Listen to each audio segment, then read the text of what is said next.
घोडेगाव ते शनी शिंगणापूर ट्रॅफिकने फुल रोड जाम आणि तुम्ही पण या गर्दीत होते का? तर चला पहिल्यापासून सांगते. तर हॅलो गाईस, जय महाराष्ट्र. मी आहे श्राद्ध शेळकेन. आज आम्हाला जायचं होतं शनी शिंगणापूरला. मग रेडी वगैरे झालो आणि त्यात मम्मीचं माझं आउटफिट हे सेम झालं होतं. त्यामुळे ती पण म्हणली चल मला पण घेऊन टाक तुझ्या ब्लॉग मध्ये. तसं तर आम्हाला शनी शिंगणापूरला हे सकाळीच जायचं होतं, पण गर्दी इतकी भयानक होती की कुठून जाऊ हेच समजत नव्हतं. त्यामुळे म्हटलं आपण रात्री जाऊ, पण रात्री पण तीच सेम कंडिशन होती. घोडेगाव ते शनी शिंगणापूर रोड हे फुल गर्दीने जाम होते. अर्धा एक तासापासून आम्ही या गर्दीमध्ये फसलेलो होतो आणि त्यात बरं झालं की आम्ही 2 व्हीलरवर होतो, कारण की बाई 4 व्हीलर वाल्यांचे काय हाल झाले नाही त्यांनाच माहिती. फक्त 2-3 तास तर ते इझिली लाईनीमध्ये उभा असतील. आणि त्यात भैया म्हणत होता दीदी आपण पाय आलो असतो तर बरं झालं असतो, कारण की फक्त आपण गाडीवर बसलेलो आहे, सगळा खेळ पायानेच चालू आहे. म्हटलं बात तो तू सही कह रहा है पण आप जाने दे, चल आगे आगे. तशी तर मी प्रॉपर चांदीच्या आहे. चांदीपासून शनी शिंगणापूर हे खूप जवळ आहे. आम्ही कायम शनी शिंगणापूरला येत असतो, पण आजचा दिवस हा खूप म्हणजे खूप खास होता, कारण की 13 वर्षातून त्रिवेणी योग आले. म्हणजेच शनी जयंती, शनी अमावस्या, शनिवार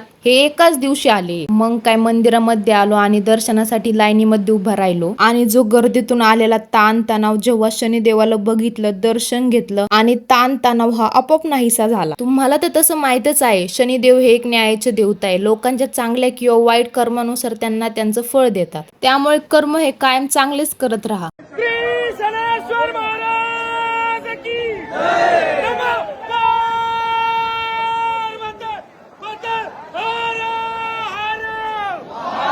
मग बाकी तुम्ही हा ब्लॉग कुठून बघताय तेवढं कमेंट करून नक्की सांगा.